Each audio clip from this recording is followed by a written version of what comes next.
کہا بھئی تم مقابلے میں آئے ہو نماز پیچھے پڑھتے ہو؟ کہا حضور مقابلہ تو تلواروں سے کر رہے ہیں پر ہمارا دل تو مانتا ہے نا کہ مصطفیٰ کا نواسہ بڑی شان والا ہے۔ حر بن یزید نے 3 نمازیں لشکر سمیت امام حسین کے پیچھے پڑھی ہیں، 3 نمازیں، ظہر عصر اور مغرب۔ پھر امام حسین کے سامنے شرائط پیش کی کہ آپ کو یہاں گھیر لیا گیا ہے، یہاں آپ بیعت کریں گے، یہاں جنگ کریں گے، 2 ہی باتیں۔ امام حسین نے فرمایا نہیں بھائی بیعت تو میں نہیں کرتا، اس کے علاوہ تم جو کہتے ہو میں کرنے کو تیار ہوں۔ اس نے خط لکھا، عبید اللہ ابن زیاد کو ایک بندہ دوڑایا پیچھے کوفے، چند میل پہ کوفہ تھا، کہا وہ نہیں مان رہے، کیا کرنا ہے؟ تو حسین ابن علی ہے، میں زیادہ دیر انہیں روک بھی نہیں سکتا۔ انہوں نے پیغام دیا حر بن یزید کو کہ کرنا کچھ بھی نہیں، ان کا پانی بند کر دو، بلیک میل کرو، کھانا پانی نہیں ملے گا، چھوٹے چھوٹے بچے ہیں، خود ہی مان جائیں گے۔ حضرت امام علی مقام کے بارے میں حر کے پاس جب یہ پیغام آیا تو حر کہنے لگا میری طبیعت نہیں مانتی حسین پر پانی بند کروں، دل نہیں مانتا۔ جب یہ لفظ کہے نا دوبارہ تو پھر عبید اللہ ابن زیاد نے عمر بن سعد کو 10,000 آدمی دے کے بھیجا، کہا حر بن یزید لچک دکھا رہا ہے حسین کے حق میں۔ ایک رے کا علاقہ تھا، بڑی وہاں فصل ہوتی تھی، لوگ کوشش کرتے تھے وہاں کا گورنر بننے کی، کوشش کرتے تھے۔ تو عبید اللہ ابن زیاد کہنے لگا تمہیں رے کی گورنری ملے گی، سب سے سرسبز و شاداب علاقہ، تمہیں وہاں کا گورنر بنایا جائے گا اگر حسین کے خلاف لڑو گے۔ یہ اتنی زبردست ہوتی ہیں گورنریاں کہ گورنریوں کے لیے لوگ نسل رسول کے خلاف بھی نکل آتے ہیں، یہ اتنی تگڑی ہوتی ہیں، اتنی جلدی وفاداریاں بدلتی ہیں۔ امام حسین کو روک لیا گیا، عمر بن سعد نے روک لیا۔ 1 محرم کو امام آئے، 7 محرم تا روکا گیا، 7 محرم کو پانی بند کر دیا۔ جانور پانی پیتے تھے، گھوڑے پیتے تھے، کتے پیتے تھے، لیکن مصطفیٰ کے گھرانے کو پانی پینے کی اجازت، 3 دن تک پانی بند رہا۔ 9 محرم کو عمر بن سعد نے اور لوگ بلائے۔ شمر ایک بڑا سخت آدمی تھا، سنگ دل بدبخت، جس نے حضرت علی اصغر کے گلے پر تیر مارا تھا، وہ اور لشکر لے کے آیا۔ رات کو کہنے لگا امام حسین رضی اللہ تعالیٰ عنہ سے کہ بس بڑا ہو گیا، یہ 9-10 محرم کی درمیانی رات، یہاں آپ جنگ کریں گے یا آپ بیعت کریں گے، 2 ہی باتیں۔ امام حسین اندر گئے، سیدہ زینب سے مشورہ کیا، باہر آئے، فرمایا بات وہی ہے جو پہلے دن والی ہے۔ او بھائی بچے ساتھ ہو، صحرا کا علاقہ ہو، تپتی ہوئی ریت ہو، اتنے کٹھن اور سخت حالات، چاروں جانب موت ہی موت، دور دور تک اپنوں کا نام و نشان کوئی نہیں، اور اکیلے فیصلہ کرنے والے امام حسین، باقی سارے بچے ہیں یا عورتیں، سارے بڑے اکیلے۔ امام حسین رضی اللہ تعالیٰ عنہ نے فرمایا بھائی بیعت تو میں نہیں کرتا، باقی جو تمہارا پروگرام ہے۔ شمر اور ابن سعد کہنے لگے پھر جنگ کے لیے تیار ہو جائیں۔ کیا انداز ہے امام حسین کا، فرمانے لگے کل جنگ کروں گا، مجھے پتا تو ہے جنگ کا نتیجہ کیا نکلنا ہے، 1 رات مجھے دے دو تاکہ میں کھل کے اپنے رب کی عبادت تو کر لوں۔ حسین نے جانا ہے، مجھے پتا ہے کل رزلٹ 72 اور 22,000 کا کیا 1 رات مجھے دو، میں مالک سے راز نیاز تو کروں، میں گویا اس سے پوچھوں تو صحیح کہ مالک میرے والد بھی شہید ہیں، بھائی بھی شہید ہیں، نانا کو بھی دکھوں میں دیکھا ہے، تو اب میری باری ہے تو مالک میں حاضر ہوں، مجھے موقع تو دو، اس لیے کہ میرے نانا نے بدر میں بھی ساری رات عبادت کی تھی، صبح مجھے موقع دو۔ اور دنیا کا اصول ہے جب کوئی موقع مانگتا ہے تو دیا جاتا ہے۔ یہ دونوں کہنے لگے کوئی موقع نہیں۔ حر بن یزید پیچھے سے بولا، کہنے لگا نہیں بدتمیزی نہ کرو، حسین کو موقع دو، تمہیں دینا پڑے گا۔ موقع دیا۔ حر بن یزید نے پھر منت کی، کہا حضور آپ مہربانی کریں مان جائیں۔ فرمایا ماننے والا کھاتا کوئی نہیں۔ فرمایا ماننے والا کھاتا، بولیے ماننے والا کھاتا، یہ بڑا مشکل کام ہے بھائی، ضمیر کا سودا اب تو عام ہو گیا، بازار لگتے ہیں، ریٹ لگتے ہیں، اپنی اپنی چاہتوں پہ لوگوں نے اپنے اپنے انداز سجائے ہوئے، کوئی آدمی بس اچھے طریقے سے نام لے لے تو بس ہم اس کے پیچھے چل جاتے ہیں، اب تو عام ہو گیا یہ معاملہ۔ امام حسین نے فرمایا ہو ہی نہیں سکتا، ممکن ہی نہیں ہے۔ ساری رات عبادت میں گزری، ریاضت میں گزری، تہجد کا وقت ہوا تو گھر والوں کو بلایا، فرمایا دیکھنا تمہاری سی کی آواز نہ باہر آئے، خبردار سی کی آواز نہ آئے۔ اور امام زین العابدین سے فرمایا تو بیمار ہے، تو جہاد نہیں کرے گا، لیکن خیال رکھنا پیچھے۔ اور بڑی قیمتی بات بتا رہا ہوں، ہماری بیویاں کسی کے گھر میت ہو جائے تو 4 دن بخار نہیں اترتا، امام علی مقام نے سیدہ زینب سے فرمایا تو بڑی ہے، میری بہن ہے، پیچھے سارے بچے ہیں، جوان ہیں، ان کے حوصلے تیری ذمہ داری ہیں۔ صبح جنگ کا طبل بجنے لگا، فجر کی نماز پڑھی، سورج چڑھا، 10 محرم کا دن، جمعے کا وقت، جناب سیدنا امام حسین رضی اللہ تعالیٰ عنہ نے ریت پر سجدے کیے، لمبے سجدے، لمبی نماز، سورۃ الشمس کی آیات دوسری رکعت میں پڑھی تو سارا کربلا گونجنے لگا۔ کیا انداز تکلم تھا امام علی مقام کا۔ نماز مکمل ہوئی تو حور بن یزید، عمر بن سعد اور شیمر سے کہنے لگے واقعی حسین سے لڑو گے؟ پتہ نہیں کون ہے۔ قل لا اسألکم علیہ اجرا، تم نے نہیں پڑھا؟ الا المودۃ فی القربى، تمہاری آنکھیں بند ہیں۔ الحسن والحسین سید الشباب اہل جنہ، تمہیں نہیں پتا؟ کہنے لگا چپ کر، حکومت نظر آ رہی ہے۔ اور بن یزید کہنے لگے پھر میرا بھی فیصلہ سنو، مجھے حکومت نہیں چاہیے، مجھے جنت چاہیے۔ حکومت نہیں چاہیے۔ امام حسین کی پہلی فتح دیکھیں، اور بن یزید ایڑی لگا کے نا یزید کے لشکر سے نکل کے امام حسین کے لشکر میں شامل ہو گیا، اور پہلا شخص جس نے امام حسین کو روکا، امام حسین کے نام پر پہلا سر بھی اسی شخص نے کٹایا ہے۔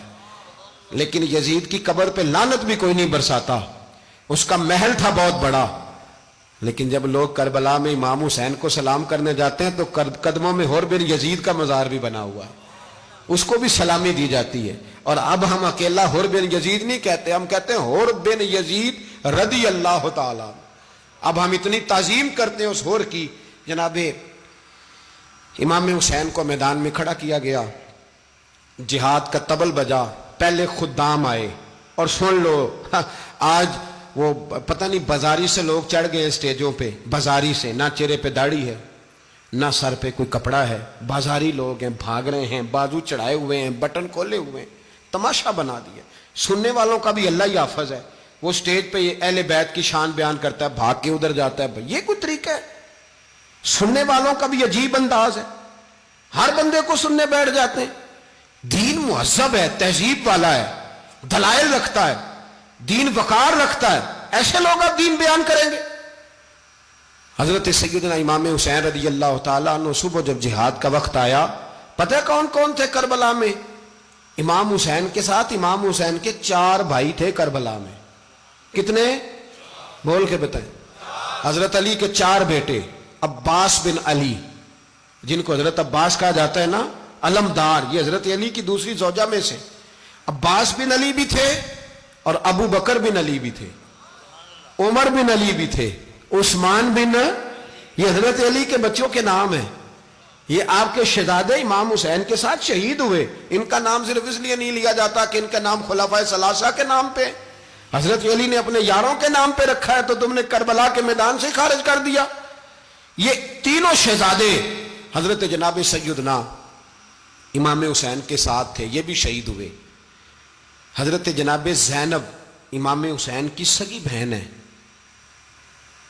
ان کے 2 بچے تھے، اون و محمد۔ جب امام حسین میدان میں جانے لگے تو جناب زینب بچوں سے کہنے لگی نہ، پہلے بھائی نہیں جائے گا، پہلے بھانجے جائیں گے۔ 2 بچے شہید ہوئے۔ حضرت قاسم بن حسن امام حسن کے بیٹے تھے، وہ جب میدان میں جانے لگے تو امام حسین نے کہا نہیں بھائی تو نہیں جائے گا، تو میرے بھائی کی نشانی ہے، میں جاؤں گا۔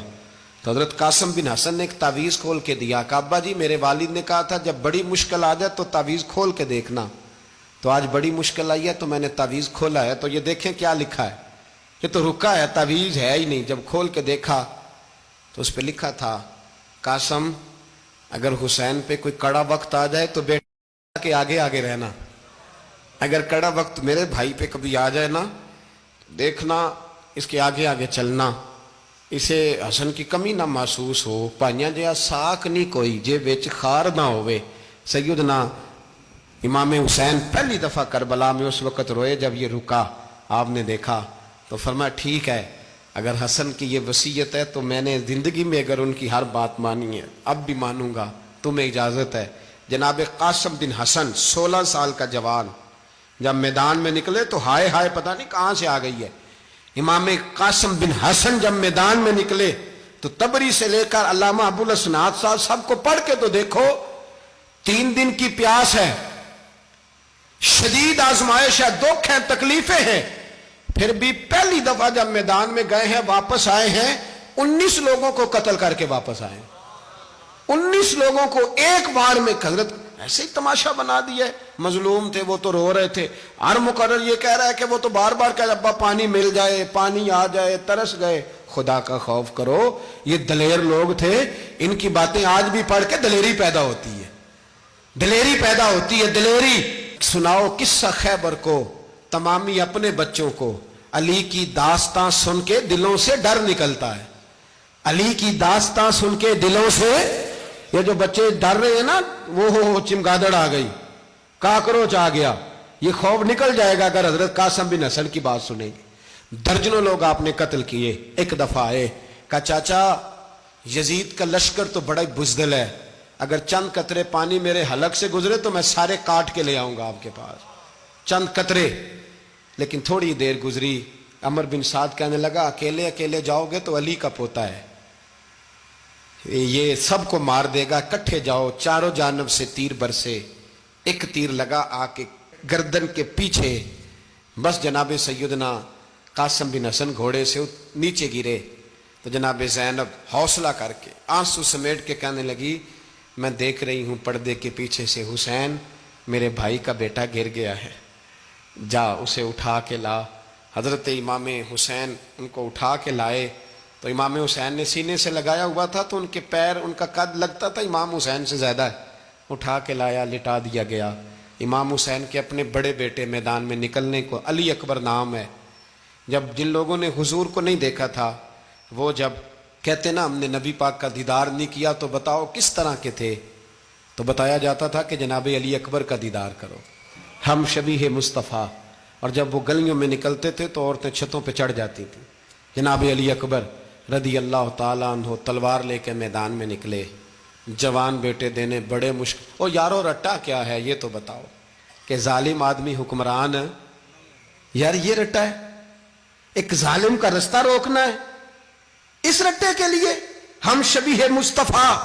جناب سیدنا امام علی اکبر میدان میں نکلے، بڑے لوگ مارے، بڑے، پھر ایک تیر ان کے بھی گلے میں لگا، اور جب وہ گرے نا زمین پہ تو حضرت امام حسین دوڑ کے آئے، دوڑ کے، اور جب تشریف لائے تو ان کے گلے سے تیر کھینچا تو ایک جملہ لکھا ہے صاحب تبری نے، اس نے حد کر دی، کہنے لگے تیر کھینچا تو امام حسین کی آنکھوں میں آنسو آئے، کہنے لگے کاش جناب ابراہیم آج میرے سامنے ہوتے تو میں انہیں کہتا کہ آپ نے تو بیٹا ذبح کرتے وقت آنکھوں پہ پٹی باندھی تھی، دیکھو میں کھلی آنکھوں سے بچے ذبح کر رہا ہوں، کھلی آنکھوں، کاش جناب ابراہیم خلیل ہوتے تو انہیں کہتا۔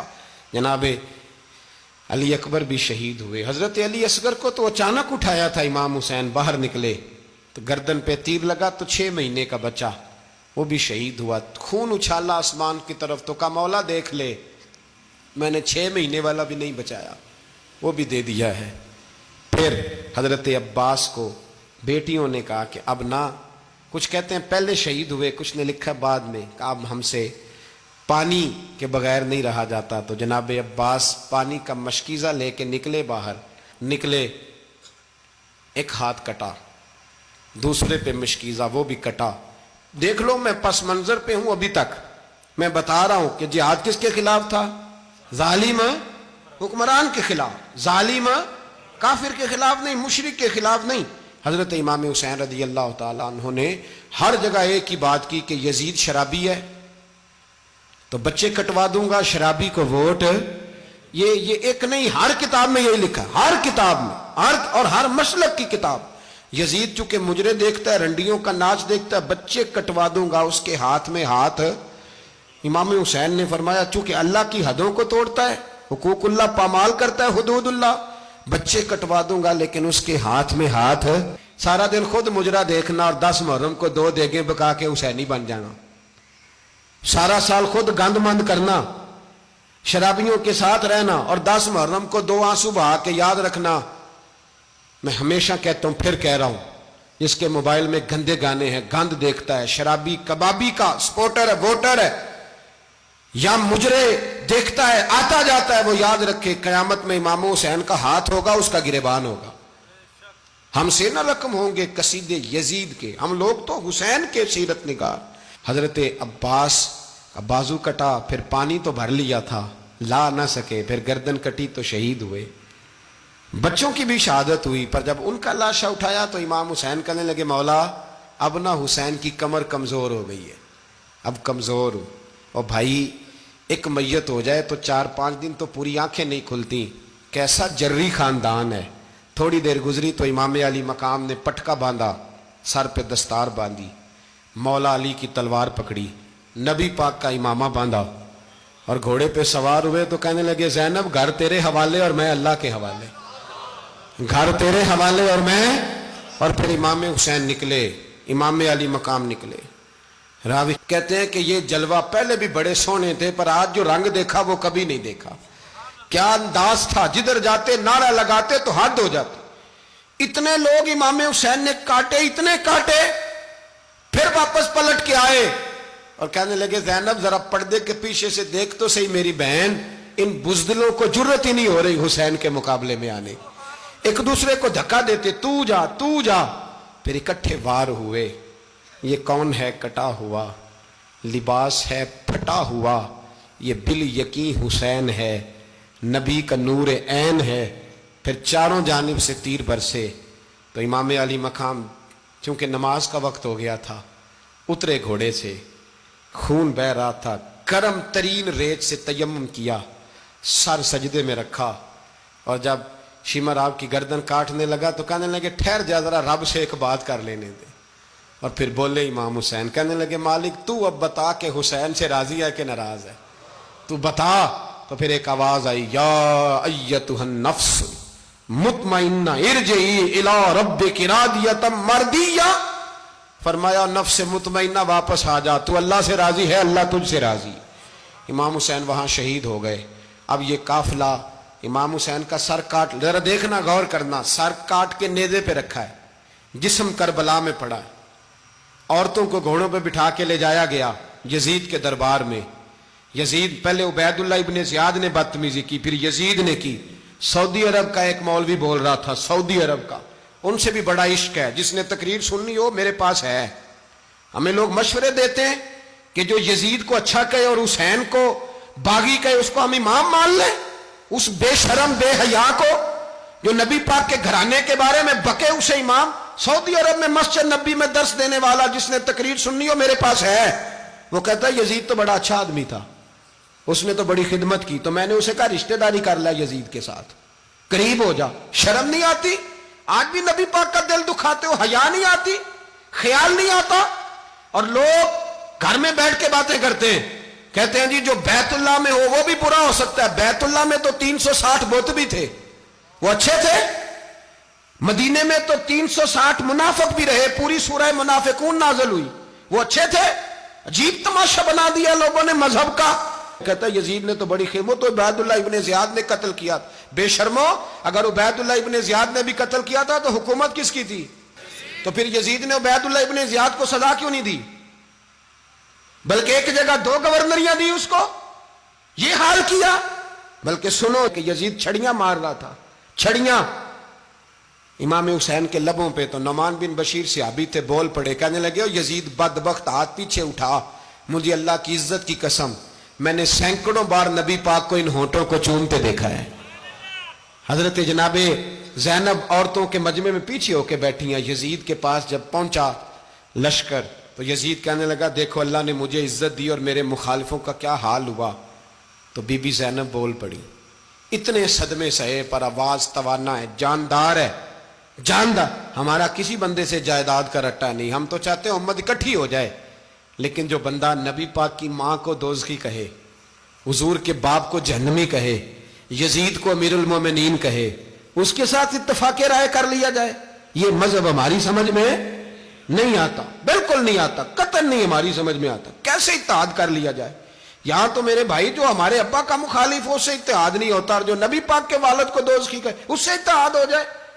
کہتے ہیں جی وہ جی اتنی فرقہ واریت ہو گئی، ہم کس مسجد میں جائیں؟ 60 پارٹیاں پاکستان میں رجسٹرڈ ہیں جو الیکشن لڑتی ہیں، کبھی کسی بندے کو ٹینشن نہیں ہوئی کہ کس کے پاس جائیں کس کے پاس نہ جائیں۔ کبھی نہیں کو بولا کہ اب وہ بھی کھڑا ہو گیا, وہ بھی, کوئی ٹینشن نہیں. مذہب کی باری ٹینشن ہو جاتی ہے. اتنا بڑا مذہب ہوتا ہے بھائی, غلط بندے بھی آ ہی جاتے ہیں بیچ میں, تھوڑا پہچان کے چلنا پڑتا ہے صحیح کون ہے اور غلط. اور یہی تو ہمیں امام حسین نے بتایا ہے کہ مذہب کے اندر ہی تم نے شناخت کرنی ہے کہ بندہ ٹھیک کون ہے اور بندہ غلط. یہی تو کربلا ہے, یہی تو امام حسین نے بتایا, کفر اسلام نہیں, حق اور باطل. تو سمجھیے گا, حضرت سیدہ زینب نے جب سنا نا کہ یہ کہہ رہا ہے کہ مجھے اللہ نے عزت دی, تو جناب زینب بولی. نعمان بن بشیر کہتے ہیں بی بی بولی, اتنے صدمے ہیں پر جناب زینب بولی اللہ اکبر. اس انداز میں بولی کہ پہلے قرآن مجید کی آیت پڑھی, کہنے لگی وَتُعِزُّ مَن تَشَاءُ وَتُذِلُّ مَن تَشَاءُ بِيَدِكَ الْخَيْرُ إِنَّكَ عَلَىٰ كُلِّ شَيْءٍ قَدِيرٌ. اور پھر کہنے لگی یزید تو بکتا ہے, کہتا ہے کہ تو عزت والا ہو گیا, یہ تیری حکومت ہے, 4 دن گزرنے دے, تجھ پہ کوئی لعنت بھی نہیں برسائے گا, اور میرے بھائی کا قیامت تک ممبروں میں اور خطبوں میں ذکر ہوا کرے گا, وقت گزرنے دے. جب جناب بی بی زینب بول رہی تھی تو حضور کے ایک نابینا صحابی پاس بیٹھے تھے, جناب نعمان بن بشیر کا ہاتھ ہلایا, ہلا کے کہنے لگے کیا علی آ گئے؟ تو علی کی آواز لگتی ہے, جبریل امی بول رہے ہوں جیسے, حکمت کے گوہر رول رہے ہوں جیسے, دربار دمشق میں بی بی زینب کا خطاب, منبر پہ علی بول رہے ہوں جیسے. میرے بھائی بس کربلا والا قافلہ تو مدینے پہنچ گیا. 3 سال یزید نے حکومت کی, شرابیں عام ہو گئیں, مکے پہ حملہ ہوا, خانہ کعبہ کا غلاف جلا, مدینے پہ اس نے حملہ کیا. 3 دن مسجد نبوی میں اس نے گھوڑے باندھے, مسجد نبوی میں صحابہ کو نکال کے اپنا اس نے امام مقرر کیا, لیکن پھر امت نے اسے قبول نہ کیا, پھر وہ رسوا ہوا اور آج تک وہ رسوا ہے. لیکن امام حسین کا نام کل بھی زندہ تھا اور آج بھی. درس یہ ہے, پیغام یہ ہے, یاد رکھو موت تیزی سے آ رہی ہے. ہمارے ساتھ والے دائیں بائیں والے سب چلے گئے, اسی طرح نمبر لگے گا, ایک دن اعلان ہوگا. ضمیر کے قیدی بن کے زندگی نہ گزارو, بالکل نہ گزارو. یہ تھوڑی سی زندگی ہے, دنیا سجن المومن. حق بات کرو, حق پہ ڈٹنا سیکھو, دین سمجھو. خبردار, رسول پاک صلی اللہ علیہ وسلم کے دین میں ظالم, جابر, فاسق, فاجر کی کوئی گنجائش قطر نہیں ہے. اپنے آپ کو سمیٹو, اپنے آپ کو سنبھالو, دین میں اپنا کردار ادا کرنے کی کوشش کرو. دین طلب کرتا ہے ہم سے کہ ہم نے دین کو کیا دیا ہے. امام حسین نے سارا گھرانہ دین کے لیے دے دیا. ہمارا جو بچہ کسی کام کا نہیں رہتا اسے مدرسے داخل کراتے. ہم نے دین اتنا کمزور کر دیا ہے کہ عالم اگر شور نہ کریں, زور نہ کریں, گھٹن والا ماحول ہو گیا. مذہب کی پوزیشن کمزور کر دی. اب جہاں تک اس بات کا تعلق ہے جی فرقے ہو گئے, تو میرے بھائی یہ کوئی اتنی خطرناک بات ہے, یہ کوئی اتنا مشکل معاملہ نہیں ہے. یہ تو امام حسین نے بتا دیا تھا کہ یزید کے طور پر ایک غلط فرقہ کھڑا ہو گیا ہے, لہذا اس کا مقابلہ کرنا ہے. اس میں کوئی بری بات ہے, لیکن ایک سبق ہے بزرگوں کا کہ اگر سچی بات بھی نہیں کرنی تو پھر اس منبر کا حق ادا نہیں ہوتا. جو سچ بولے وہ حسینی ہے, جو ظالم کے سامنے کھڑا ہو جائے وہ حسینی ہے. جو مصلحت کوش ہو, جو کہے ٹائم نہیں, گراؤنڈ ریالٹی نہیں, حالات نہیں, طبیعت نہیں, موقع نہیں, تو ابھی امام حسین کے پیغام کو نہیں سمجھا. میں بہت سارے بزرگوں کا نام اس لیے نہیں لیتا کہ لوگ ایسے نہ کہیں کہ کسی کا نام کیش کرایا جا رہا ہے, لیکن میں نے سارے مناقب پڑھے ہیں. میری لائبریری میں کتابیں ہیں, میں پڑھتا رہتا ہوں, میں سفر میں بھی ساتھ رکھتا ہوں. لیکن حضرت شیخ عبدالصبور بیگ منشور ہزاروی کا شعر امام علی مقام کے مقابلے میں اس طرح کا ہے کہ مجھے سارے شاعروں سے زیادہ وزنی محسوس ہوتا ہے. انہوں نے کہا تھا اس شاہ مشرقین کی, اس نور عین کی, مطلوب ہے جہاں کو قیادت حسین کی. دیکھیے ذرا حسن. اور ہر سو یزیدیوں کا زمانے میں زور ہے, ایک دو جگہ پہ نہیں, ہر سو یزیدیوں کا زمانے میں زور ہے. منشور آج پھر ہے ضرورت حسین کی, آج پھر ہے ضرورت ہے, آج لوگ حسینی بنے امام حسین کے نقش قدم پر. وہ کہتے ہیں زور ہو گیا یزیدیوں کا, یہ ہمارے بزرگ ہمیں بتا گئے. مسجد کی طرف توجہ کرو, اپنے بچوں کی نگہبانی کرو. دنیا کی زندگی اتنی مختصر ہے کہ ایک خواب لگے گا جب ہم جائیں گے دنیا, ایک خواب لگے گا. خواب تھا جو کچھ کے دیکھا, جو سنا افسانہ تھا. اہل بیت نبوت کا اسوہ عبادت ہے، ریاضت ہے، پردہ ہے، پرہیزگاری ہے، اس پر توجہ کریں۔ جن کی بچیاں سر نہیں ڈھانپتی وہ 10 محرم کو بے شک دیگ نہ پکایا کریں۔ جو لوگ قرآن شریف پڑھنے کے عادی نہیں وہ بے شک امام علی مقام کا ذکر نہ کریں، اس لیے کہ امام حسین نے سر سجدے میں کٹایا ہے اور تلاوت نیزے کی نوک پہ بھی جاری رکھی ہے۔ دین کے ساتھ اپنے آپ کو جوڑو، دیندار بنو، رسول اللہ کی غلامی اختیار کرو، ورنہ یہ زندگی کچھ ایسا وقت بھی لاتی ہے کہ جب زندگی بوجھ بن جاتی ہے۔